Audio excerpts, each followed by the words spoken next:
নমস্কার, শুভ সন্ধ্যা বন্ধুরা।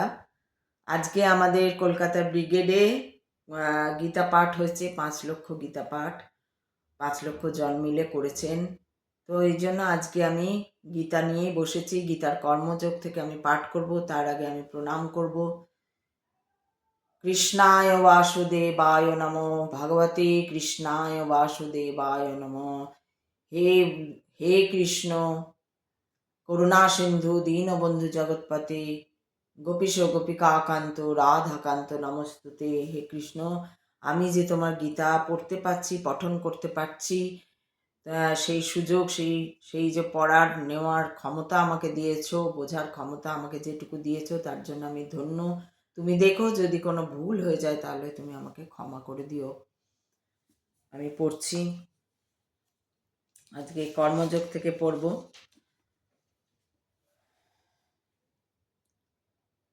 অর্জুন বললেন, হে জনার্দন, হে কেশব, তোমার মতে যদি কর্ম থেকে বুদ্ধিটাই শ্রেয়তর হয়, সব থেকে ভালো হয়, তাহলে আমাকে কেন তুমি যুদ্ধ করতে বলছো?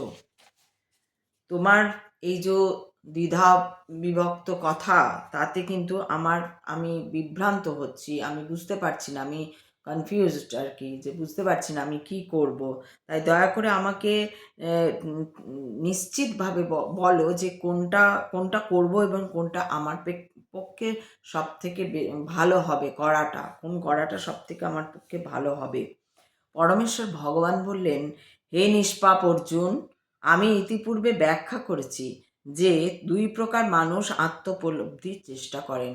2 প্রকার মানুষ আছে যারা আত্ম উপলব্ধির চেষ্টা করেন।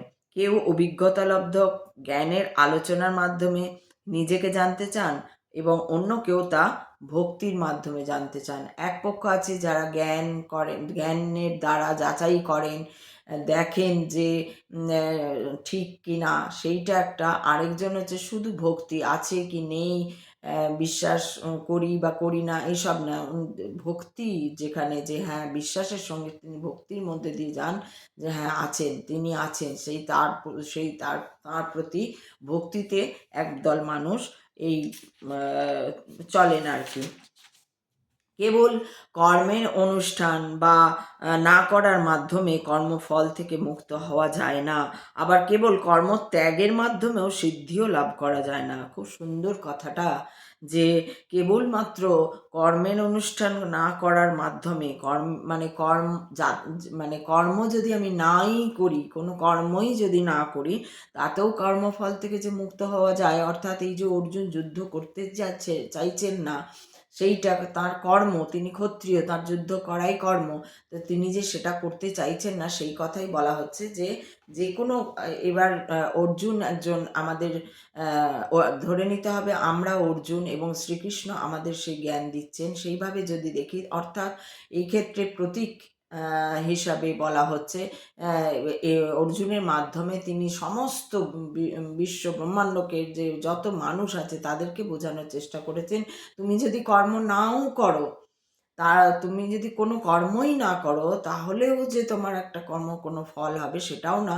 আবার একদম কর্ম ত্যাগ দেবে, কর্ম করবেই না, সেটাতেও যে কোনো ফল হবে। অনুষ্ঠান না করলেও সেই মাধ্যমেও কর্মফল থেকে মুক্ত হওয়া যায় না। আবার কেবল কর্ম ত্যাগের মাধ্যমেও সিদ্ধি লাভও করা যায় না। তো সকলেই জড় প্রকৃতিজাত গুণসমূহের দ্বারা প্রভাবিত হয়ে অসহায়ভাবে কর্ম করতে বাধ্য হয়। অর্থাৎ আমরা যেখানে থাকি, যেভাবে আমাদের যে ইয়েতে আমাদের জন্ম, যেখানেই আমরা থাকি, যেভাবে থাকি, সেখানে আমাদের কর্ম করে যেতেই হবে। সেখানে আমরা কর্ম বিমুখ হয়ে থাকতে পারবো না, যে আমি কিছু করব না। আমার যা কর্তব্য, আমার যা দায়িত্ব, সেইটা আমাকে করতেই হবে এবং সেখানে করতে হবে, কিন্তু সেখানে ঈশ্বরের প্রতি ছেড়ে। কারণ ঈশ্বর বলছেন, শ্রীকৃষ্ণ বলছেন যে আমি সব কিছুর মধ্যে রয়েছি, তুমি যা করবে আমি তোমাকে সাপোর্ট করব। আমি বলে দেবো না তুমি এটা করো বা ওটা করো বা সেটা করো, বা এটা করা ভালো বা ওটা করা ভালো না, বা এই ইত্যাদি, এইগুলো সবসময় যে করেন তা নয়। সেটা তোমাকে সবসময়, তুমি ভালো পথে থাকলে তোমার যেটা কর্তব্য সেইটাই তোমাকে করতে হবে, সেখানে তিনি কিন্তু সাপোর্ট দেবেন। তো সেটাই বলছেন যে তারপরে বলছেন যে যে ব্যক্তি পঞ্চ কর্মেন্দ্রিয় সংযত করেও মনে মনে ইন্দ্রিয়ের বিষয়গুলি স্মরণ করে সেই মূঢ় অবশ্যই নিজেকে বিভ্রান্ত করে এবং তাকে মিথ্যাচারী বলা হয়।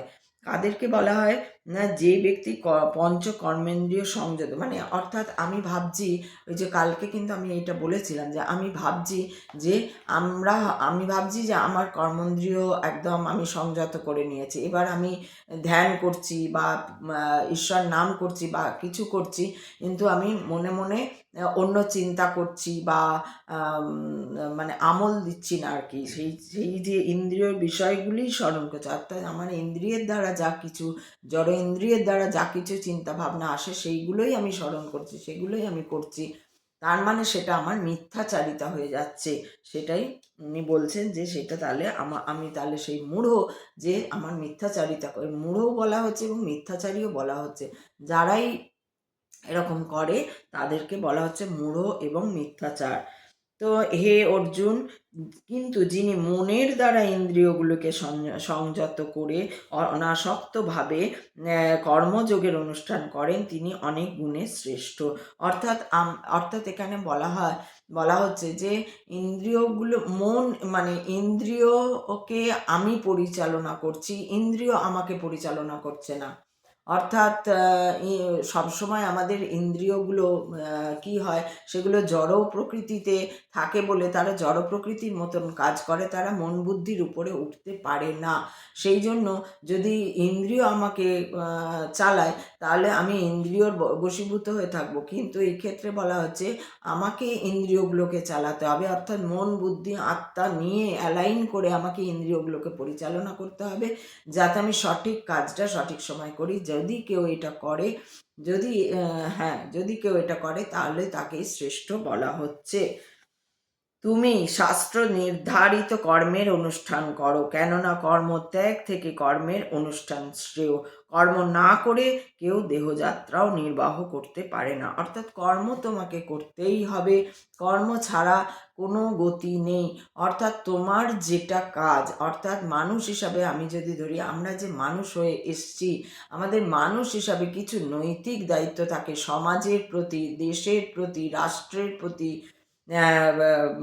সংসারের প্রতি, সন্তানের প্রতি, বাবা মার প্রতি, সবার প্রতি কোনো না কোনো আমাদের দায়িত্ব থাকে। সেই যে দায়িত্বগুলো আমরা যদি সঠিকভাবে পালন করি, অর্থাৎ যদি কোথাও অন্যায় দেখছি, সেই অন্যায়টা যদি আমি গিয়ে সেখানে গিয়ে বলছি যে না, এটা অন্যায় হচ্ছে, এটা ঠিক নয়, ন্যায়টা হচ্ছে এই, ন্যায়টা করা উচিত, এই যে এই কাজগুলো অনেক সময় আর সমাজের ক্ষেত্রেও আমাদের দেখতে পাই অনেক অন্যায় হয়। তো সেইগুলো আমরা যদি সেই কাজগুলোর মধ্যে মানে এগুলো শাস্ত্রে বলা রয়েছে, অর্থাৎ অন্যায়ের প্রতিবাদ করবে, এই করা উচিত, এটাও একটা কাজ করা, মানুষের ভালো করবে, এগুলো করা, এই সমস্ত কথা, এই যে মানুষের ভালো করা, মানুষকে মানুষ জ্ঞান করা। দেখবে অনেকেই, আমি আগেও ভিডিওতে বলেছি, অনেক মানুষ আছে যারা একটু ডিগ্রি করে নিয়েছে, যারা একটু কোনো পদে আছে, ভালো পদে আছে, তারা কিন্তু মানুষকে, অনেকেই তাদের মধ্যে আছেন যারা মানুষকে মানুষ জ্ঞান করে না, একটা অদ্ভুত তাদের মধ্যে অহংবোধ থাকে, এইগুলো হচ্ছে খারাপ। তোমাকে শাস্ত্র নির্ধারিত, অর্থাৎ শাস্ত্রে যেগুলো মানুষ হিসেবে তোমার করা দরকার সেইগুলো বলা আছে, সেইগুলো তোমাকে সঠিকভাবে পালন করে যেতে হবে। আর যদি তুমি তা না করো তাহলে তোমার কোনোভাবেই দেহযাত্রাও নির্বাহ করতে পারে না, অর্থাৎ দেহকে যে তুমি বইয়ে নিয়ে যাবে শেষ পর্যন্ত, সেটা সম্ভব হয় না, কোনো না কোনো বাধা পড়ে, তাতে বিপত্তি ঘটে, এইটাই হয়। বিষ্ণুর প্রীতিবিধান করার জন্যই কেবল কর্ম করা উচিত, তা না হলে কর্মই এই জড় জগতে বন্ধনের কারণ হয়। হে কন্তেয়, তাই তাঁর সন্তুষ্টি বিধানের জন্যই কেবল তুমি তোমার কর্তব্য কর্মের অনুষ্ঠান করো, এবং এভাবেই তুমি সর্বদা বন্ধন থেকে মুক্ত হতে পারবে। অর্থাৎ আমরা যে সংসার বন্ধনের মধ্যে থাকি, বাবা মা, এই যে পরিবার, পরিজনবর্গ, পরিবেশ, একটা ঘরে থাকি, সেই ঘরটার প্রতি এত মায়া থাকে যে ঘরটা যদি কেউ বলে ঘরটা ছেড়ে দিতে হবে বা কোনো কারণে ঘরটার থাকবে না, সেই ক্ষেত্রে আমরা খুব কষ্ট পাই যে বাবারে এই ঘরটা থাকবে না, ঘরের প্রতি মোহ হয়ে যায়। কিন্তু এটা উচিত নয়।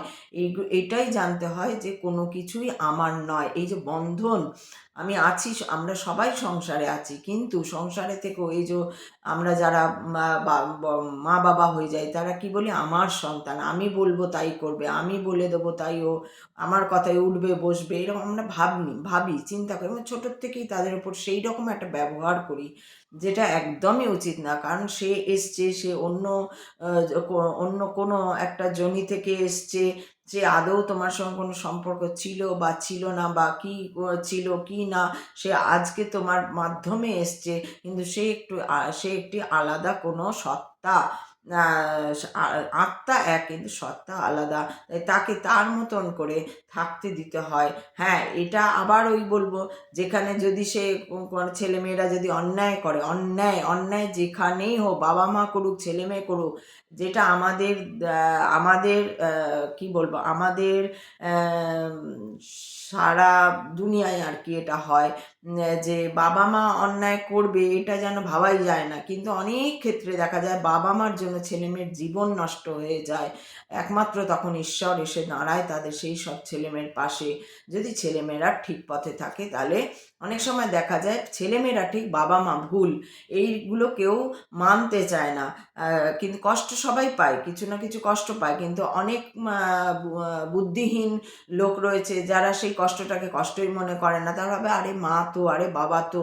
আর এদিকে শাস্ত্র এটাও বলেছে যে তোমার বাবা মা অর্থাৎ গুরুজন, অর্থাৎ তাকে সম্মান দেবে, তাকে প্রণাম করবে, তাকে ভালোবাসবে, তাকে শেষ পর্যন্ত দেখবে, এটা সবাই বলেন এবং এটাও শাস্ত্রে লেখা আছে। কিন্তু সেখানে যদি আমি দেখি যে আমার মা বা বাবা আমার শত্রু, আমাকে রাস্তায় ঠেলে দিয়েছে বা পথে ফেলে দিয়েছে, বা বারবার অপমানের জায়গা আছে, বা বারবার বিধ্বস্ত করে দিচ্ছে জীবনটা, সেইখানে কিন্তু আবার সেখানেও গীতায় লেখা আছে যে মা হোক বাবা হোক যেই হোক, কেউ যদি তোমায় বারবার অপমান করে, বারবার নিচা দেখায়, আন্ডার এস্টিমেট করে, হিউমিলিয়েট করে, সব থেকে বড় কথা হিউমিলিয়েট করা, অর্থাৎ লোকের সামনে তোমাকে ছোট করা, যে তুমি কিছুই নও, এই যে সব সময় বলা লোকের কাছে, এবং মিথ্যাচার করা তোমার নিয়ে, এইটা যদি কোনো বাবা মা করেন, তাহলে সেই ক্ষেত্রে বাবা মাকেও ছেড়ে দাও।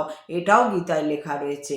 শাস্ত্র যেমন এটাও বলছে বাবা মাকে মানো, শাস্ত্র এটাও বলছে যদি সেই বাবা মা ঠিক না হয়, সঠিক, ইভিন গুরু যদি সঠিক না হয়, গুরু যদি অনৈতিক হয়ে যায়, কুকাজ করে, অকাজ করে, তাহলে সত্তর সেই গুরুকে ছাড়ো। বাবা মা যদি অনৈতিক হয়, অকাজ করে, কুকাজ করে, আর সেটা তুমি চোখে দেখছো, আর তুমি বললেও তারা শুনছে না, উল্টে তোমাকেই কষ্ট দিচ্ছে, তাহলে সেইখান থেকে তুমি চলে আসবে। তখন যে যার জন্যই তো অর্জুন তো বলছে যে ওরা আমার কাকা, পিতামহ, হেন তেন, সবাই আমার নিজের লোক, আপনার লোক, তাদের হাত ধরে খেলেছি, ভাত খাইয়েছে, ওই করেছি তাই করেছি, কিন্তু তখন কি বলছে, এরা তো তোমার শত্রু, এরা তো তোমাকে মারতে চাই, যেহেতু তোমার সব কেড়ে নিয়েছে। বলা হয়েছিল মাত্র 5টি জমি দিয়ে দাও, তাও তারা দিতে চায়নি। তো এরকম বাবা মা তো আছে, ছেলে মেয়েকে কিচ্ছু দিতে চায় না, হয়তো তার 4টে ছেলে মেয়ে বা 3টে ছেলে মেয়ে, একটাকে বাদ দিয়ে দিল, লোকের কাছে তার নামে মিথ্যে বললো, এরকম ঘটে, এরকম প্রচুর ঘটে। মানে আমি নিজে নিদর্শন তার, যে হ্যাঁ এরকম ঘটে, সব কিছু থেকে বঞ্চিত করে, বিভিন্ন ওরা মুখে কোনোদিন নাম পর্যন্ত নেয় না, যে হ্যাঁ মানে আরও কত বিপদে ফেলা যায় তাকে, সব সময় তাদের মাথায় এই চিন্তা চলে, একে কি করে বিপদে ফেলা যায়। তো এরকম ঘটে যখন, তখন তাদেরকে ত্যাগ দিতে বলছে এই গীতা, এই শাস্ত্রই বলছে যে সেই রকম মানুষ হলে তাদেরকে ত্যাগ দাও। তো একজন যাই হোক, ওটা আর এখন বলছি না। তো হে কন্ত, তাই তাঁর সন্তুষ্টি বিধানের জন্যই কেবল তুমি তোমার কর্তব্য কর্মের অনুষ্ঠান করো, এভাবেই তুমি সর্বদা বন্ধন থেকে মুক্ত থাকতে পারো। সেই জন্যই বোঝা যাচ্ছে যে বাবা মা হোক বা ছেলে মেয়ে হোক বা যত মানে কাছের সম্পর্কগুলোর কথা, বলছি, কাছের সম্পর্ক হলেও জানবে যে বন্ধনে মুক্ত, বন্ধন রাখা চলবে না যে আমার ছেলে, আমার সন্তান, আমার বাবা, আমার মা, না, থাকবে, সবই থাকবে, তার প্রতি তুমি কর্তব্য করে যাও। আর সে যদি আমাকে কর্তব্য করার সুযোগই দেয়নি, তাহলে তো সেখানে কোনো কথাই নেই। যেটা ওই জন্য আগে বললাম যে অনেক বাবা মা এরকম থাকে, যারা একটা না একটা দেখবে প্রত্যেক বাড়িতেই, প্রায় যাদের বেশি ছেলে মেয়ে, ম্যাক্সিমাম, সবাই তো হয় না, হতে পারে না, ব্যতিক্রম থাকে, এবং সেইগুলো তো থাকেই, কিন্তু ম্যাক্সিমাম ক্ষেত্রে এরকম বহু আমরা নিদর্শন দেখি যে একটি সন্তানকে বাবা মা, বা হয় তার বাবা পছন্দ না, মানে তাড়িয়ে দিয়েছে বা তার উপর অত্যাচার করে, বা মা অত্যাচার করে, তো সেই ক্ষেত্রে হবে তাকে ত্যাগ দিতে হবে, এটা গীতায় লেখা আছে। তো সৃষ্টির প্রারম্ভে সৃষ্টিকর্তা যজ্ঞাদি সহ প্রজা সকল সৃষ্টি করে বলে সৃষ্টি করে বলেছিলেন, এই যজ্ঞের দ্বারা তোমরা উত্তরোত্তর সমৃদ্ধ হও, কারণ এই যজ্ঞ তোমাদের সমস্ত অভীষ্ট পূর্ণ করবে। সৃষ্টির প্রারম্ভে যখন সৃষ্টি হয়েছিল, সেই আদি সময় যজ্ঞ যজ্ঞ হয়েছিল, যখন যজ্ঞ হওয়ার ফলে প্রজা সকল যখন সৃষ্টি হয়, তখন তিনি বলেছিলেন যে তোমরা যজ্ঞের দ্বারা তোমরা উত্তরোত্তর সমৃদ্ধ, অর্থাৎ এই যজ্ঞটা করতে হবে। অর্থাৎ আমরা যে এই যে দেখবে আমরা কিছু না কিছু সময় গৃহস্থে থাকলেও আমরা যজ্ঞ আদি করে থাকি, সেই যজ্ঞ আদির মধ্যে আমাদের থাকা উচিত, তাহলে আমাদের সমস্ত অভীষ্ট পূর্ণ হয়, আমাদের যা ইচ্ছা থাকে সেইগুলো পূর্ণ হয়। তোমাদের যজ্ঞ অনুষ্ঠানে প্রীত হয়ে দেবতারা তোমাদেরও প্রীতি সাধন করবেন। এভাবেই পারস্পরিক প্রীতি বিধান করার মাধ্যমে তোমরা পরম মঙ্গল লাভ করবে। অর্থাৎ যারা দেবতাদের পুজো অর্চনা, যেগুলো আচার বিচার অনুষ্ঠান নিয়ে অনেক যোগীরা, অনেক মহারাজরা যে করেন পুজো অনুষ্ঠান, এবং গৃহস্থতেও করা হয় পূজা অনুষ্ঠান, সেইটা যদি তুমি ধ্যানপূর্বক করো, বিষ্ণুর প্রতি সম্মান রেখে করো, ভক্তি রেখে করো, তাহলে ওই দেবতার মাধ্যমে তোমার যে চাওয়া, সেই চাওয়া অবশ্যই পূর্ণ করবেন স্বয়ং বিষ্ণু। যজ্ঞের ফলে সন্তুষ্ট হয়ে দেবতারা তোমাদের বাঞ্ছিত ভোগ্য বস্তু প্রদান করবেন, কিন্তু দেবতাদের প্রদত্ত বস্তু তাদের নিবেদন না করে যে ভোগ করে সে অবশ্যই চোর। বলছে যে দেবতা ভোগ্যবস্তু প্রদান, মানে দেবতারা তোমাদের বাঞ্ছিত ভোগ্যবস্তু প্রদান করবেন। অর্থাৎ বলছে যজ্ঞ, এই যে যজ্ঞ যদি তুমি করো, আর সেই যজ্ঞে যদি দেবতারা সন্তুষ্ট হন, তাহলে তুমি যা চাইছো সেটা কিন্তু পাবে।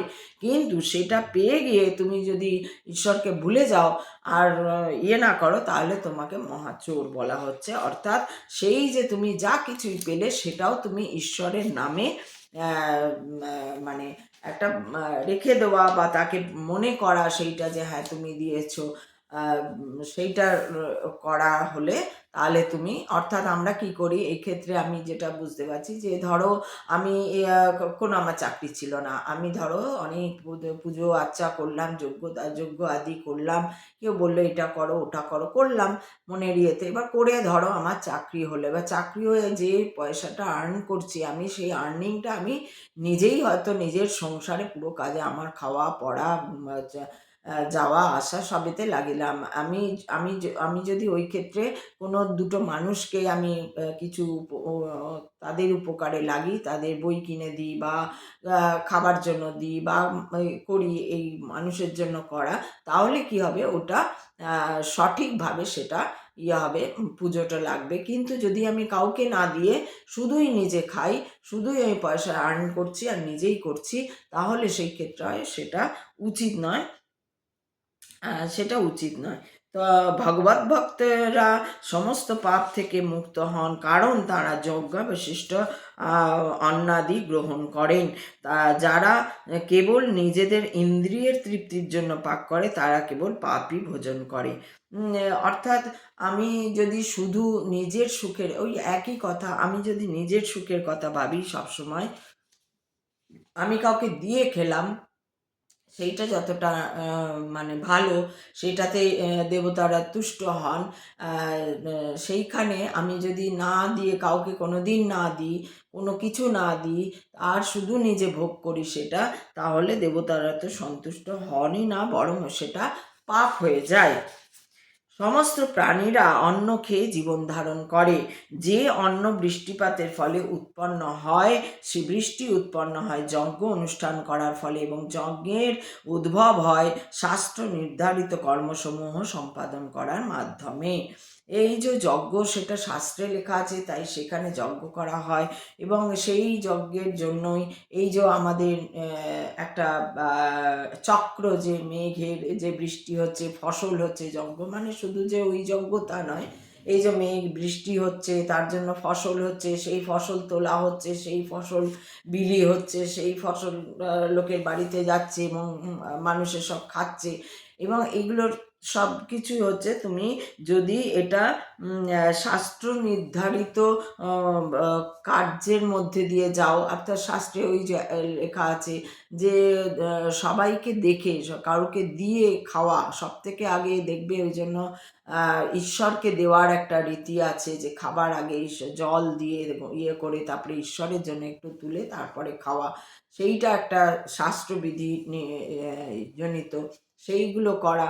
বা সব থেকে ভালো হয় যদি তুমি কাউকে দাও, কারণ প্রত্যেক মানুষের মধ্যেই তো, জীবের মধ্যেই তো, সেখানে গরুও থাকতে পারে, কুকুরও থাকতে পারে, অন্য কোনো প্রাণীও থাকতে পারে, বা মানুষও থাকতে পারে, যেই থাক তাকে দিয়ে একটু খাও। এইটা করলে তোমার একটা মানে তোমার পাপ লাগবে না আর কি, সেটাই বলছে। যজ্ঞাদি কর্ম বেদ থেকে উদ্ভূত হয়েছে, এবং বেদ সম্যক রূপে প্রকাশিত হয়েছে অক্ষর বা পরমেশ্বর ভগবান থেকে। বলা হচ্ছে বেদ এসছে পরমেশ্বর ভগবানের থেকে, এবং তার থেকে এসছে, বেদে লেখা আছে যজ্ঞাদির কথা। অতএব সর্বব্যাপক ব্রহ্ম সর্বদা যজ্ঞে প্রতিষ্ঠিত আছেন। অর্থাৎ তুমি যখনই এই যজ্ঞকর্মে থাকবে, তখনই জানবে সেখানে ঈশ্বর, ব্রহ্ম আর কি, সর্বদা সেখানে প্রতিষ্ঠিত আছেন। হে অর্জুন, যে ব্যক্তি এই মনুষ্য জীবনে বেদের দ্বারা প্রতিষ্ঠিত যজ্ঞ অনুষ্ঠানের পন্থা অনুসরণ করে না, ইন্দ্রিয় সুখে লিপ্ত, সেই পাপী ব্যক্তি বৃথা জীবন ধারণ করে। অর্থাৎ যেসব ব্যক্তিরা, যদি কোনো এরকম ব্যক্তি থাকে যারা কখনো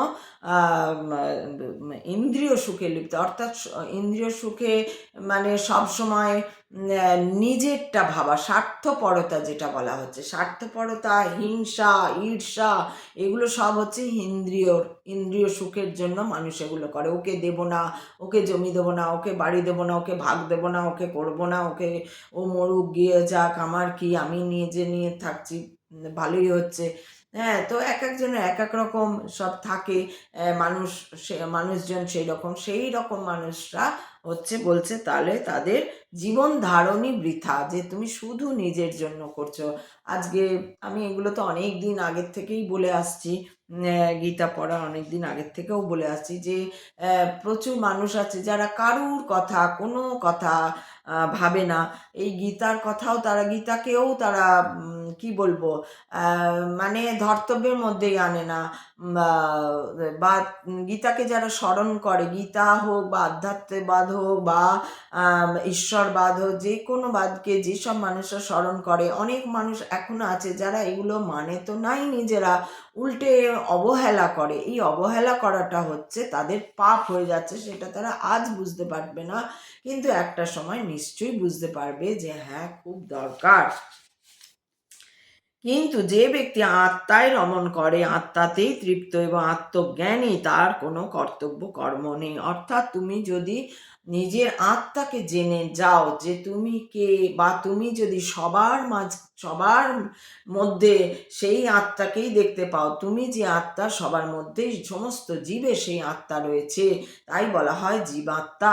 তুমি যদি সেইটা স্মরণ করে নিতে পারো, তুমি যদি সেটা দেখে নিতে পারো, স্মরণ না, তুমি যদি সেটা দেখে নিতে পারো একবার, যে ওই যে ভিখারিটা পথের পাশে বসে রয়েছে, ও যা, আমিও তাই, অমুকও তাই, ও খুব বড়লোক যে, ধনী যে, সেও তাই। আমাদের দেখবে সমাজে একটা চল আছে, যেটা হচ্ছে কি না, তেলা মাথায় তেল দেওয়া, মনুষ্য জাতির স্বভাব। এটা কে বলেছিল? এটা বঙ্কিমচন্দ্র চট্টোপাধ্যায় বলেছিলেন একটা গল্পে। কারণ ওইটা তখনও ছিল, ওটা এখনও আছে।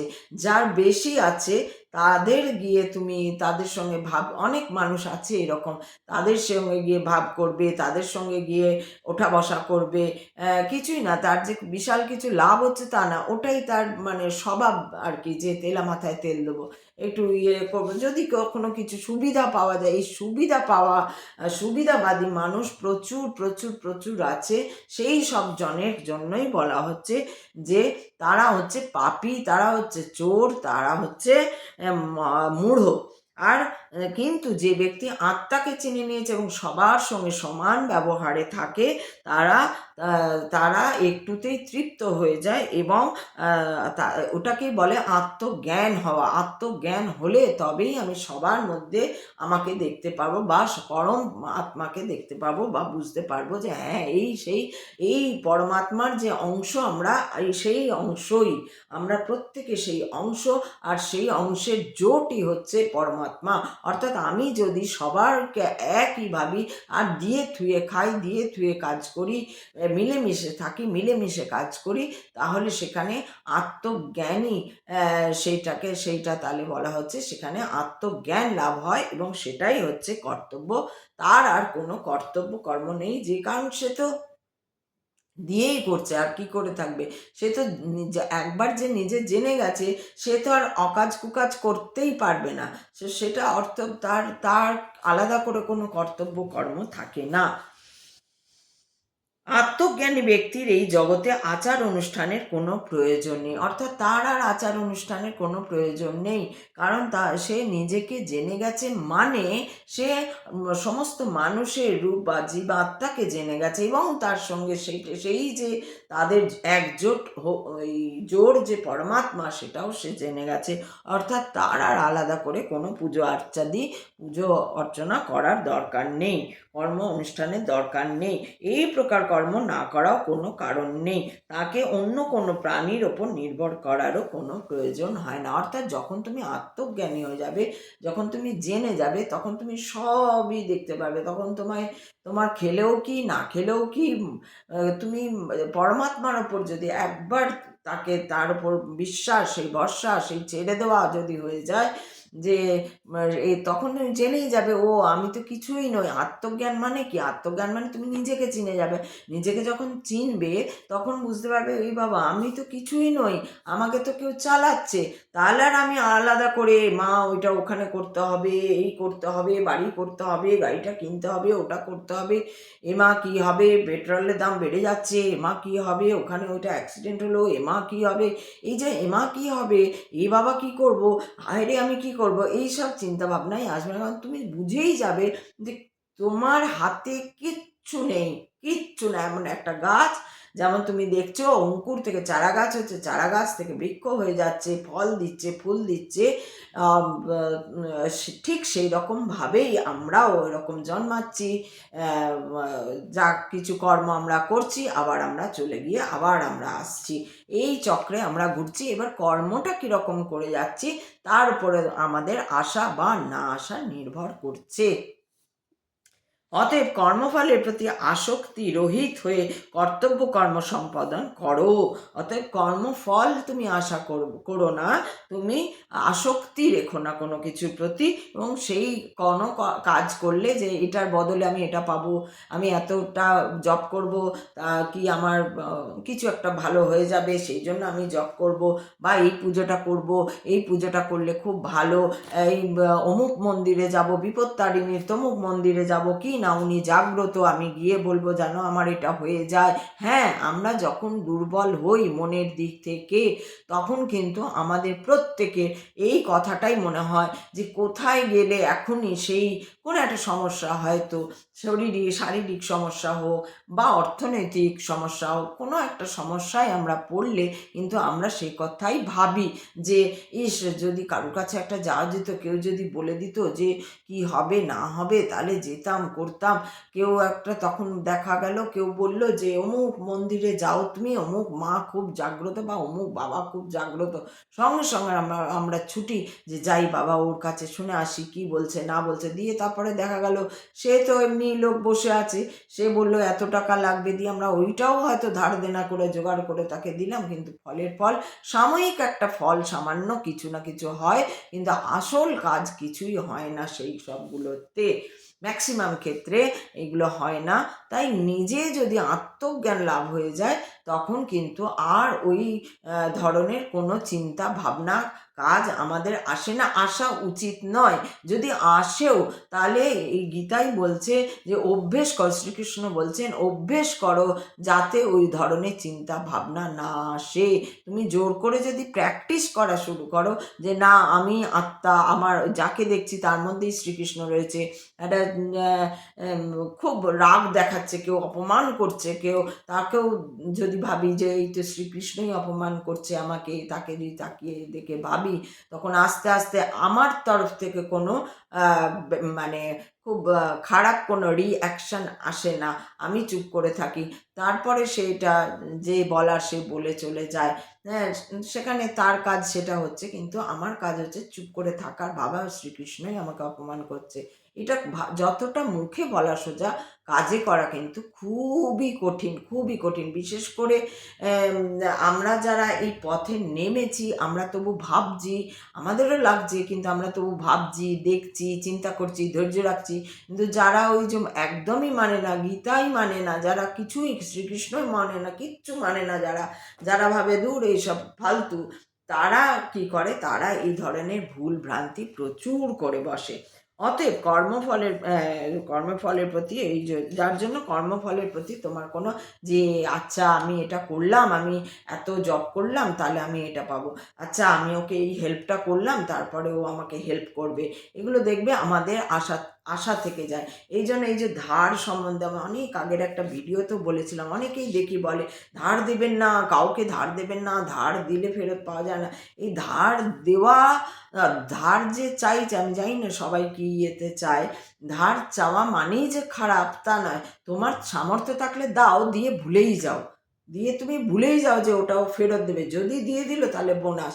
আর যদি তুমি আবার কেউ অনেক টাকা চেয়েছে, যেটা হয়তো তুমি দিয়েছো, তুমি কিভাবে দিয়েছো, না আমি সুদ পাবো, সেই লোভে তুমি দিয়েছো, তাহলে সেক্ষেত্রে সেটা তোমারই দোষ, সে যদি ফেরত না দেয়। তাই তুমি নিজেকে আগে সামলাও, নিজেকে আগে বোঝাও, তুমি সব কিছু যদি তার উপর ছেড়ে দাও তাহলে দেখবে সেই তোমাকে চালিয়ে নিয়ে যাবে। জনকাদি রাজারাও কর্মের দ্বারাই সংসিদ্ধি প্রাপ্ত হয়েছিলেন। যারা রাজা ছিলেন, জনক রাজা বা অন্যান্য যারা রাজা, তারা কিন্তু ওই কর্মের দ্বারাই কিন্তু তারা সিদ্ধি লাভ করেছিলেন। অতএব জনসাধারণকে শিক্ষা দেওয়ার জন্যই তোমার কর্ম করা উচিত। অর্থাৎ এখানে সোজা কথাই বলছে যে জনসাধারণকে শিক্ষা দেবার জন্যই তোমার কর্ম করা উচিত। অর্থাৎ ওই যে বললাম কিছু মানুষ থাকে যারা মানে না, যারা বোঝে না, তাদেরকে যদি একজনকেও আমি কোথাও কোনোভাবে বোঝাতে পারি আমার কর্ম দ্বারা, যে দেখো আমি গীতা পড়ছি, আমি এই পথে থাকছি, আমি ওই পথে থাকছি, তার জন্য যদি এবার আমাকে কেউ দেখে সত্যি তো এ কি সুন্দর শান্ত, এর এত বড় মানে বিপদেও এ কীভাবে কাটিয়ে এসছে, এবার যারা দেখার তারা কিন্তু দেখতে পাবে, যারা না দেখার তারা কিন্তু হাজার দেখালেও দেখতে পাবে না, তারা ভাবে, তারা ওই ঈর্ষা মনেই দেখবে। তাই তাদেরকে ছেড়ে দেওয়া উচিত। যাই হোক, হে পার্থ, এই ত্রিজগতে আমার কোনোই কর্তব্য নেই। অর্থাৎ ঈশ্বর বলছেন তার নিজস্ব কোনো কর্তব্য নেই, আমার অপ্রাপ্ত কিছু নেই, আমার মানে আমি পাইনি বা পাবো না বা এই ধরনের কিছু ব্যাপার নেই, এবং প্রাপ্তব্যও কিছু নেই, আমি পাবো বা পাবো না এই ধরনের কোনো ব্যাপারই নেই, তবুও আমি কর্মে ব্যাপৃত রয়েছে। অর্থাৎ আমি এই যে সূর্য যাতে ঠিক মতন আলো দেয়, চন্দ্র যাতে আলো দেয়, পৃথিবী যাতে ঠিক মতো করে, অমুক যাতে জল যাতে ঠিক থাকে, ওই যাতে ঠিক, এগুলো তো ঈশ্বরই করেছেন, এগুলো তো আর মানুষ করেনি। ঈশ্বরের কৃপায় এই ব্রহ্মাণ্ড এইভাবে ঘুরে যাচ্ছে, বা পৃথিবী সৃষ্টি হয়েছে, বা এই হচ্ছে ওই হচ্ছে, এইগুলো তাকে করে যেতেই হচ্ছে।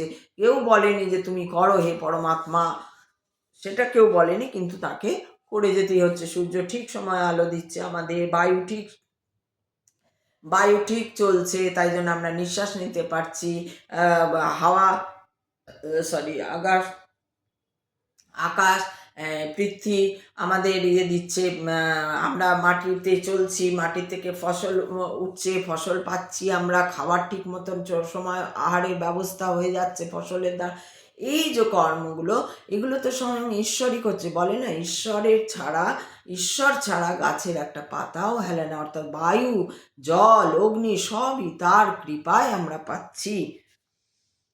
হে পার্থ, আমি যদি অনলসভাবে কর্তব্য কর্মে প্রবৃত্ত না হই, তবে আমার অনুবর্তী হয়ে সমস্ত মানুষই কর্ম ত্যাগ করবে। বলছে আমি যদি কর্ম না করি, তাহলে আমার মানুষরাও কেউ কর্ম করবে না। অর্থাৎ মানুষরাও দেখবে যে মানে আমাকে যারা অনুসরণ করে, তারাও যদি দেখে, আরে স্বাভাবিক, তুমি যদি ঘরে কাউকে দেখো যে সে কাজ করে না, যে অভিভাবক রূপে যদি কাউকে দেখো সে কাজ করে না, বসে থাকে, ঘুমায়, অলস, তাহলে কি হবে? দেখবে তোমার বাড়িতে সেই অন্যান্যরাও ওই রকমই হবে। আবার যদি ঘরেরই একজন খুব কর্তব্যনিষ্ঠাবান, একদম কর্তব্য করে যান, তাহলে ঘরের লোকরাও, বাকি লোকরাও তাকে অনুসরণ যারা করে, অভিভাবক হিসেবে তাকে যারা অনুসরণ করে, তারাও কিন্তু সেই রকমই কর্তব্যনিষ্ঠ হয়। আমি যদি কর্তব্যকর্ম না করি, তাহলে সমস্ত জগৎ উৎসন্ন হবে, আমি বর্ণ সংকট সৃষ্টির কারণ হব, এবং তার ফলে সমস্ত প্রজার শান্তি বিনষ্ট হবে। অর্থাৎ আমি যদি কাজ না করি, আমি যদি সূর্য চলা বন্ধ করি, বায়ু বন্ধ করে দিই, জল নিঃশেষিত করে দিই, অমুক করে দিই, তাহলে তো মানুষই বাঁচবে না, পৃথিবী ধ্বংস হয়ে যাবে, ব্রহ্মাণ্ডর মধ্যে সব এলোমেলো হয়ে যাবে। তাই আমাকে সঠিক একদম, আমি একদিন বলেছিলাম না যে ব্রহ্মাণ্ডটা যেন খুব সুন্দর ঈশ্বর সাজিয়ে গুছিয়ে রেখেছেন, ঠিক জায়গায় পৃথিবী, ঠিক জায়গায় বাকি গ্রহগুলো যেন ঠিক ঠিক জায়গায় বসে আছে, এই ধরনের ব্যাপার। তো হে ভারত, অজ্ঞানীরা যেমন কর্মফলের প্রতি আসক্ত হয়ে তাদের কর্তব্য কর্ম করে, কর্মফলের প্রতি আসক্ত হয়ে আমরা যারা মানুষ, যারা অজ্ঞ, তারা কি করি? আমরা ভাবি এটা করব তাহলে ওটা পাবো, এটা করব তাহলে ওকে ওটা দেবো, তাহলে ওটা আমাকে দেবে। তো এই যে কর্মফলের প্রতি আসক্ত হয়ে যে কর্ম করি, তেমনি জ্ঞানীরা অনাসক্ত হয়ে একই কর্ম, জ্ঞানীরা কি করে? জ্ঞানীরা পাবো পাবো, না পাবো না পাবো, ওকে দেবার আমি আমার আছে, আমি ওকে দিয়ে দিলাম, এবার ও ফেরত দেবে কি দেবে না সেটা ওর ব্যাপার। ও দেখছি খেতে কষ্ট, কোনো ব্যাপারে কোনো কষ্ট, আচ্ছা ঠিক আছে ওকে একটু হেল্প করে দিই। আচ্ছা ওই ভদ্রলোক উঠতে পারছেন না, বা বাবার বয়সী ভদ্রলোক, ও নাকি গিয়ে উঠিয়ে দাঁড় করিয়ে দিই। কেউ হয়তো একটু গিয়ে গল্প করলে, কারো বাড়িতে একটু বুড়ো বুড়ি গিয়ে গল্প করলে, তারা খুব ওই সময়টা পজিটিভ হয়ে যান। তো সেই সময়টাও দিয়ে আসাও একটা কর্ম। তো সেইটাই বলছে যে কেবল মানুষকে সঠিক পথে পরিচালিত করার জন্য তারা, যারা হচ্ছেন অনাসক্ত হয়ে কাজ করে, তারা শুধুমাত্র মানুষকে সঠিক পথে পরিচালিত করার জন্যই কাজ করেন। যারা ঋষি মুনিরা রয়েছেন, মহারাজরা রয়েছেন, এই যে প্রেমানন্দজিরা রয়েছেন, এনারা কি করছেন? এনারা সেই কাজই করছেন অনাসক্ত হয়ে। ওনার কোনো ইয়ে নেই, ওনার দুটো কিডনি নষ্ট, এত অসুস্থ, রোজ ডায়ালিসিসে যান, ওনার অত কষ্টের মধ্যেও উনি কিন্তু প্রবচন দিয়েছেন কি না, ওনার প্রবচনের জন্য যদি দুটো মানুষ ভালো হয়ে যায়, সেটাও ওনার একটা ভালো কাজ, এবং ওনার সেখানে কোনো আসক্তি নেই যে ও আমাকে কিছু দেবে। জ্ঞানবান ব্যক্তিরা কর্মাসক্ত জ্ঞানহীন ব্যক্তিদের বুদ্ধি বিভ্রান্ত করবেন না, বরং তারা ভক্তিযুক্ত চিত্তে সমস্ত কর্ম অনুষ্ঠান করে জ্ঞানহীন ব্যক্তিদের কর্মে প্রবৃত্ত করবেন। যারা অজ্ঞান, যারা কাজ করতে চায় না, এটাই বলছে যে অর্থাৎ আমাদের উচিত, আমাদের শেখা উচিত যে আমি যদি কাজ করে যাই, কে কি করবে, কে কি করলো না, এইসব না দেখে আমি যদি আমার কাজটা করে যাই, তাহলে আমার পরবর্তী যে আছে সে আমাকে দেখে তার কাজটাও সেরকমভাবেই করবে, কোনো ফলের আশা সেও রাখবে না। অহংকার বশত জীব মোহাচ্ছন্ন হয়ে জড় প্রকৃতির ত্রিগুণ দ্বারা ক্রিয়মান সমস্ত কার্যকে স্বীয়কৃত বলে বিবেচনাপূর্বক নিজেকে কর্তা বলে মনে করে। এই যে যারা দম্ভ থাকে, অহংকার থাকে, আমি করছি, ওই যে যারা মানে না, এই যে বলে যারা আমরা এইসব মানি না, তারা কি করে, তারা নিজেদের তারা ভাবছে তারা শুধু নিজেদের কর্ম করে, তারা স্বার্থপরের মতো নিজেরা আর্ন করছে, নিজেরা খাচ্ছে, নিজেরা তারা তাকিয়েও দেখে না কে খেতে পাচ্ছে না, কার কি দরকার, কে পড়ে গেল, কে ধরে গেল, কে কি করলো। এরকম অনেক ক্ষেত্রেই দেখা যায়, আমরাও সমাজে এরকম মানুষজন দেখি যে তারা কিন্তু অহংকার বশে কাজ করে যাচ্ছে এবং নিজেকেই কর্তা ভাবছে। এই হচ্ছে অহংকার, যে আমিই তো করছি, আমিই করছি, কে আবার ভগবান, কে আবার ওইসব কিছু না, আমি করার আমিই করছি, এইটাই ভাবে তারা। হে মহাবাহ তত্ত্বজ্ঞ ব্যক্তি, ভগবত ভক্তিমুখী কর্ম ও সকাম কর্মের পার্থক্য ভালোভাবে অবগত হয়ে কখনো ইন্দ্রিয় সুখভোগাত্মক কার্যকলাপে প্রবৃত্ত হন না। বলছে যারা ভগবতমুখী হয়, অর্থাৎ যারা এই আধ্যাত্মবাদের মধ্যে থাক বা ভগবত পাঠ করুক বা শ্রীকৃষ্ণকে মানুক, যারা মেনে চলে, ঈশ্বরকে যারা মানছে, ঈশ্বরমুখী যারা হয়ে রয়েছে, ভগবত ভক্তি যাদের মধ্যে রয়েছে, অর্থাৎ ভগবানের উপর ভক্তি যাদের রয়েছে, তারা ভগবানের উপর ভক্তি রেখে যে কাজ করছে, সেই কার্যকলাপে সেই কাজ করতে গেলে কি হচ্ছে, তখন কিন্তু ওই ইন্দ্রিয় সুখ ভোগটা প্রবৃত্তিটা জাগছেই না, যে না ভগবান রয়েছেন, ভগবান রয়েছেন, ভগবানের খাবার দেওয়া, ভগবানের জন্য ভাবা, ভগবানের জন্য। আর নিজে ও কি হয়, যদি সবসময় মনটা ঈশ্বরে থাকে, তখন কোনো বাজে চিন্তাও আসে না। কারণ তখন মনে হয় কোনো বাজে না, ঠাকুর তো সব সব জায়গায় বর্তমান, ঠাকুর তো ঠিক শুনতে পাচ্ছে, ভগবান তো ঠিক শুনতে পাচ্ছে, ঈশ্বর তো ঠিক শুনতে পাচ্ছে। সেইটাই আর কি বলা হয় যে শুনতে, তখন কি হয়, ওই কাজটা আমরা করি না, বাজে কাজগুলো আমরা করি না, আমাদের দ্বারা হয় না। সেই ক্ষেত্রে তখন আমাদের কার্যটাও ঠিকঠাক হয়। জড় প্রকৃতির গুণের দ্বারা মোহাচ্ছন্ন হয়ে অজ্ঞান ব্যক্তিরা জাগতিক কার্যকলাপে প্রবৃত্ত হয়। জড় প্রকৃতির গুণের দ্বারা মোহাচ্ছন্ন, এই যে জড় প্রকৃতির গুণ মানে এই যে মোহাচ্ছন্ন, আমার বাড়ি, আমার গাড়ি, আমার মেয়েকে আমি যা বলবো তাই শুনতে হবে, না শুনলে ওর ওপর রাগ হয়ে যাবে, আমার ছেলে আমি যা বলবো, বড় হয়ে গেছে, বিয়ে শাদী হয়ে গেছে, তখনও মা বাবারা মনে করে আমি যা বলবো, তুই কেন ওখানে বেড়াতে যাবি, তুই কেন ওকে ওই জামাটা পরে গেলি, কত বাজে বললো ওরা, তুই কেন ওখানে গিয়ে এটা বললি, তুই কেন সেখানে গিয়ে সেটা বললি। এই যে এটা হচ্ছে জড় প্রকৃতির ভাব, এবং সেইটা নিয়ে আমি কি করছি, মোহাচ্ছন্ন হয়ে গেছি এবং জাগতিক কার্যকলাপে, এই যে জাগতিক কার্যকলাপে প্রবৃত্ত হয়েছে। এই যে কালকেই আমি বললাম যে আপনি কেন ন্যাড়া হয়েছেন, আপনি চুল কেটার ফটো দেবেন, এই দেবেন, এই কথাগুলো হচ্ছে জাগতিক প্রবৃত্তি, তার ভেতরে অন্য আর কোনো চিন্তাই নেই ওইসব ছাড়া, তাই জন্য সে এইসব প্রশ্ন করছে। এই যে ভিডিও দেখে কেউ যে প্রশ্ন করবে, আচ্ছা এটা কেন বা ওটা কেন, বা আমি শুনেছি এটা করলে এটা হয়, একটা ভালো কোনো কথা বা ভালো অভিজ্ঞতা আমি অনেকবার বলি, কিন্তু কেউ দেয় না। তার মানে এখন বুঝছি যে আমার ভিডিও যারা দেখে তারা এখনো গীতা পড়েনি বা আধ্যাত্মিক পথেও নেই বা পুজোর ঈশ্বর কৃপাতেও নেই। অতএব হে অর্জুন, আধ্যাত্ম চেতনা সম্পন্ন হয়ে তোমার সমস্ত কর্ম আমাকে সমর্পণ করো এবং নিষ্কাম মমতা শূন্য শোক শূন্য হয়ে তুমি যুদ্ধ করো।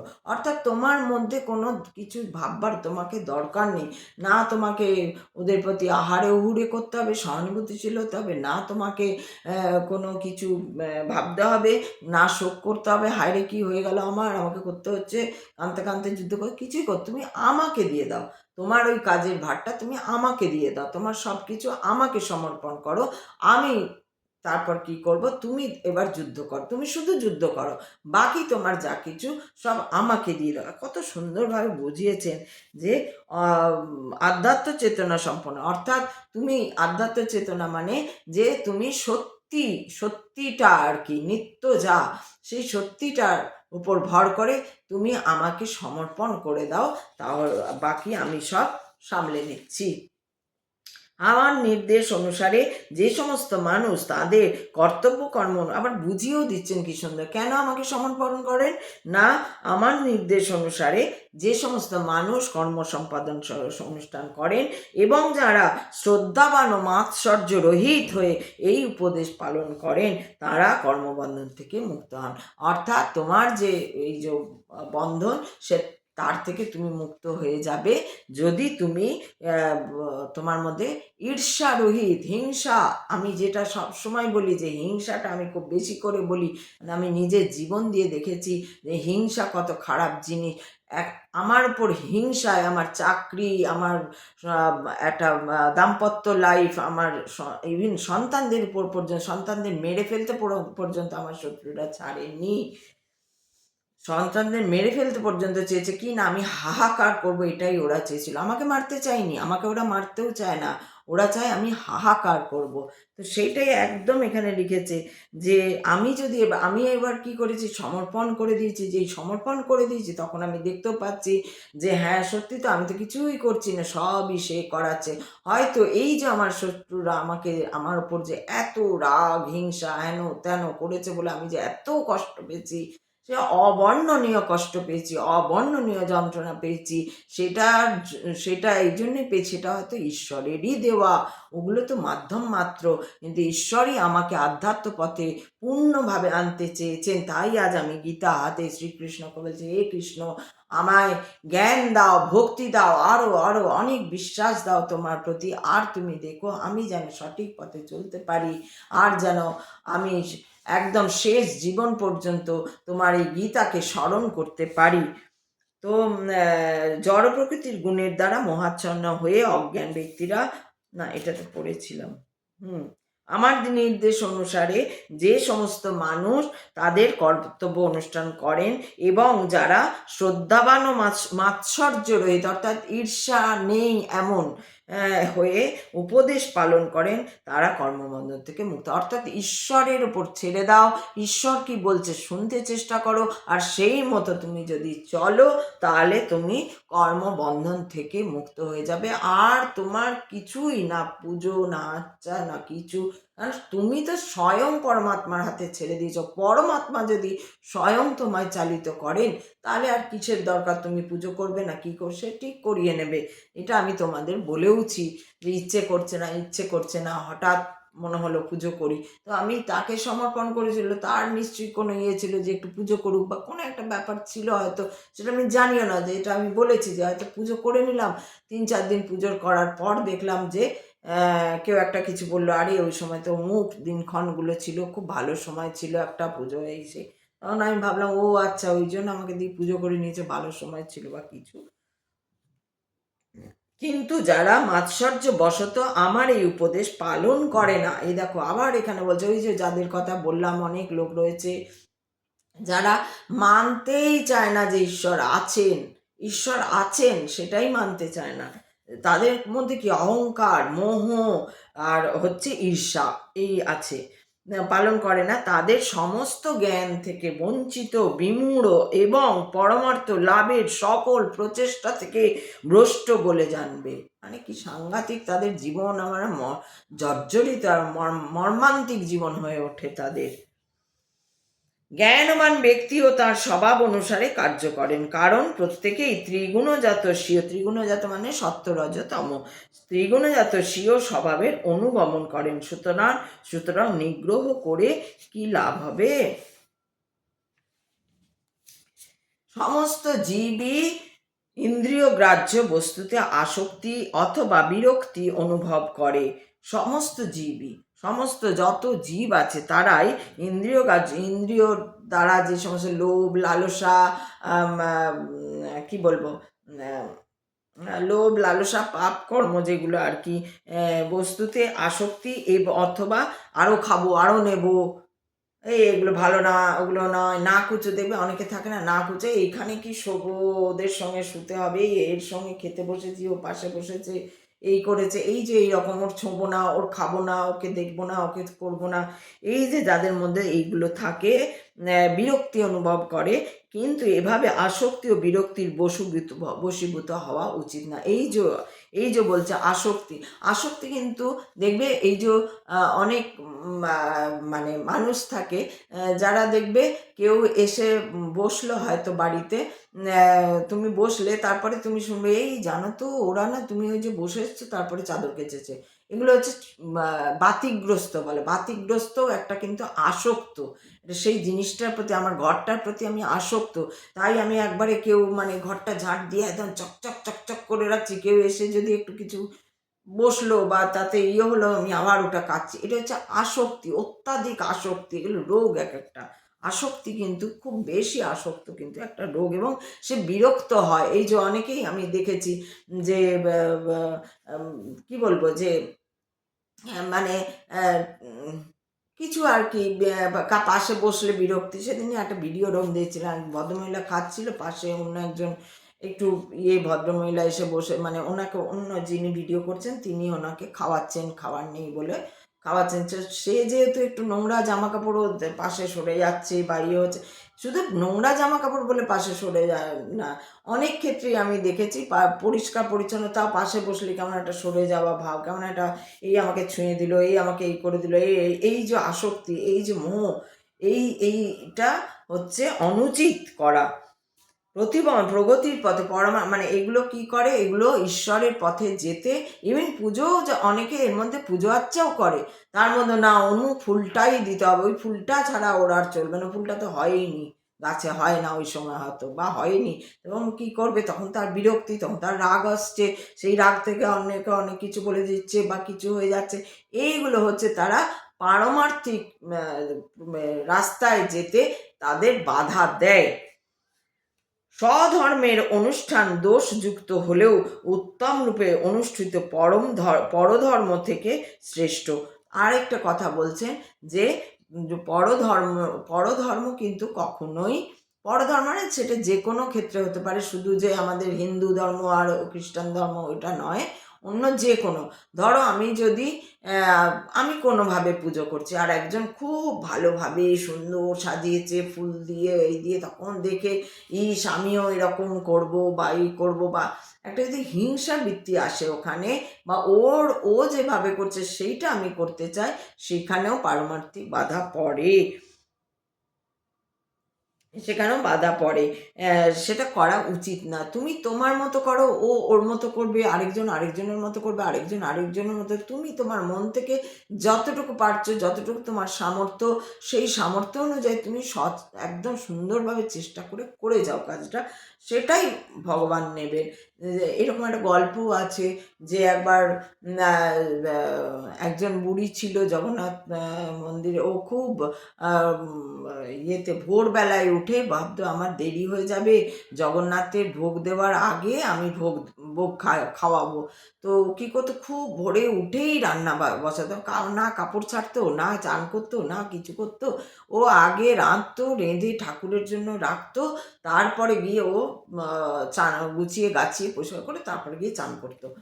তো এরকম করে। আর অন্যান্যরা যারা যারা সঠিকভাবে পুজো আচার শাস্ত্রাদি মেনে চলে, তারা কি করে, তারা তো আগেই চান করে, চান পরিষ্কার টরিষ্কার হয়ে তারপরে নিয়ম কানুন করে তারপরে তার ভোগ হয়, তারপরে এসব হয়। তো একদিন এরকম কি বলে হয়েছে, তো ওই বুড়িমা আর কি রোজ ভোরে উঠে কোনো কাপড় ছাড়াও নেই, কিছুই নেই, কিছুই নেই, জগন্নাথকে, কারণ তার হচ্ছে যে এরা তো চান টান করে ভোগ দিয়ে দেবে, আমিও যদি চান করতে যাই আর পরিষ্কার পরিচ্ছন্ন অত করতে যাই, তাহলে তো অনেক দেরি হয়, তো জগন্নাথ আমার ভোগ খেতে পারবে না। তাই জন্য উনি কী করেন, উঠেই আগে ভোগ চড়ান, ভোগ রান্না করেন, ভোগ শেষ হয় ঠাকুরকে দিয়ে, আর ঠাকুর এসে খেয়েও যান। তো এরম করতে করতে একদিন বোধহয় কিছু দেরি হয়ে গেছিলো বা কিছু, এদিকে জগন্নাথ ঠাকুর এসে গরম পায়েসটা খুব গরম ছিল, ও না নিয়ে তারপরে এইরকম করে একদিন ও চান করতে যাচ্ছে, তখন বলছে কি গো বুড়িমা, এত দেরি, তোমারও দেরি হয়ে গেছে চান করতে, যে পুজো করে তাই পূজারই দেরি হয়ে গেছে চান করতে। তখন দেখছে বুড়িমাও যাচ্ছে চান করতে, কি গো বুড়িমা, তোমারও দেরি হয়ে গেছে চান করতে? বলছে না তো বাবা, আমার দেরি হয়নি, আমি তো এই সময় চান করতে আসি। তা তখন আমাকে তো সকালে উঠেই ভোগ রাঁধতে হয় ঠাকুরকে দেবার জন্য। বলছে সে কি, তুমি চান না করেই ভোগ দাও?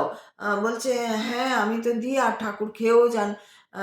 তখন বলছে হ্যাঁ এরকম দিতে হয় নাকি, অনেক কিছু এই করতে হয় সেই করতে হয়, তুমি এই শাস্ত্র মানো না, তোমার কোনো ঠাকুর নেবেই না পুজো, এই করবে না। আর ও ভাবছে ঠাকুর তো রোজই খেয়ে যায়, কেন নেবে না। যাই হোক, শুনে খুব খারাপ লেগেছে। ও এবার কি করেছে, পরের দিন চান করে এই করে করতে গেছে। এবার ঠাকুরের তো দেরি হয়েছে, ঠাকুর তো আগেই চলে আসে খেতে, মানে ওরা এখানে খাবার খেয়ে আবার গিয়ে ওখানে গিয়ে আবার তাদের ভোগ খেতে হয়। তো এবার কি হয়েছে, ও তো বুড়ি চান টান করে এসে যখন খাবার দিচ্ছে তখন অনেক দেরি হয়ে গেছে। তো পায়েসটা গরম ছিল, খেয়ে গরম লেগেছে খুব, আর মুখে লেগেই ও চলে গেছে, কারণ ততক্ষণে ওদের চান টান হয়ে ভোগ দেবার সময় হয়ে গেছে। তখন এবার দেখছে যে আরে ঠাকুরকে তো ভোগই দেওয়া হয়নি, পূজারি দেখছে ঠাকুরের মুখে পায়েস লেগে আছে কেন। আর এদিকে পরে শুনছে যে, মানে এটা ছোট করে বলছি, তো পরে পরে শুনছে বুড়ির কাছে যে এরম এরম ঘটনা ঘটেছিল। তো তখন ওই পূজারি ভাবছে ও তার মানে সত্যি ঈশ্বর, স্বয়ং জগন্নাথ গিয়ে ওই বুড়িমার ভোগ গ্রহণ করেন। তো এটাই হচ্ছে কথা, তোমার ভাব কতটা, ভক্তি কতটা, সেটাই হচ্ছে আসল। তুমি কতটা কি করতে পারলে। হতেই পারে যে তুমি সঠিকভাবে তোমার হয়তো সামর্থ্য নেই, অত ফল প্রসাদ দিয়ে আচার অনুষ্ঠান করে পুজো করার সামর্থ্য নেই, তা বলে কি ভগবান পুজো নেবে না? তাই হয়। তুমি যদি ভাব ভক্তি ভরে তাকে ডাকো, তাকে পুজো করো যে ঠাকুর আমার একটু পুজো দিতে ইচ্ছে হচ্ছে, আমি এইভাবে এইভাবে দিচ্ছি, তুমি কিন্তু নিও, কিন্তু তুমি গ্রহণ করো কিন্তু। তো ঠাকুর কিন্তু সেটাই গ্রহণ করবেন। সেটাই এখানে বলা হচ্ছে যে নিজের মতন করো, অন্য কে কি করলো, অন্য ধর্মকে গ্রহণ করতে যেও না। অর্জুন বললেন, হে হে হে বাষ্ণেয়, মানুষ কার দ্বারা চালিত হয়ে অনিচ্ছা সত্ত্বেও যেন বলপূর্বক নিয়োজিত হয়ে পাপাচরণে প্রবৃত্ত হয়। বলছে হে মানুষ কার দ্বারা চালিত অনিচ্ছা সত্ত্বেও যেন বলপূর্বক নিয়োজিত হই পাপা, মানে বলছে এটাও যেন কেউ যেন চালিত করে নাকি যে যে পাপাচরণ করানোর জন্য। তখন পরমেশ্বর ভগবান বলছে, হে অর্জুন, রজগুণ থেকে সমুদ্ভব কামই মানুষকে এই পাপে প্রবৃত্ত করে। অর্থাৎ এই যে তিন গুণ, এই তিন গুণের মানে সত্যগুণ রজগুণ মানুষকে খারাপ কাজ করাতে জোর করে। রজগুণ বশবর্তী যে মন, সেই মন সবসময় মানুষকে খারাপ কাজ করতে বাধ্য করে। কন্যার ওটা কেড়ে নে না, এটা কি হয়েছে, কি করেছে, লোভ, এই যে এটা হচ্ছে রজগুণ।